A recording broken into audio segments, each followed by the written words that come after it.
Et si la révolution verte en Afrique passait par les femmes? La question a tout son sens quand on sait la place prépondérante de la gente féminine dans le tissu agricole sur le continent.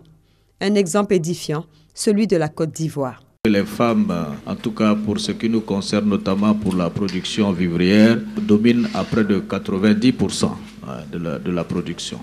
Et elles sont impliquées dans le cas de la Côte d'Ivoire dans la commercialisation, qu'elles dominent à 100%.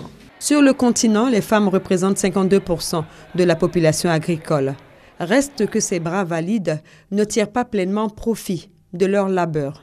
Alors il faut créer les conditions de l'autonomisation des femmes via le secteur agricole. Le vice-président Daniel Kablan-Duncan est de cet avis. La problématique du passage de l'agriculture à l'agribusiness, qui implique d'aller au-delà de la simple production agricole pour maîtriser les étapes clés de la transformation, de la conservation et de la commercialisation, demeure à ce jour une question ardue au cœur de notre politique d'industrialisation dans son ensemble.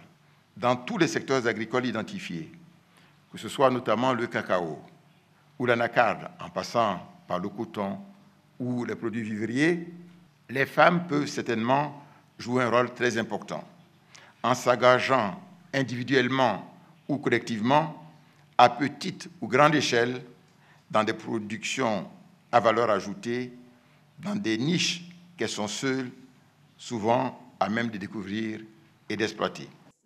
L'autonomisation des femmes via l'agriculture, un dossier soumis aux experts présents au Forum sur la Révolution verte en Afrique pour observation. Ils devront trouver des solutions aux obstacles clés que sont le faible accès des femmes à la propriété foncière ainsi qu'au financement.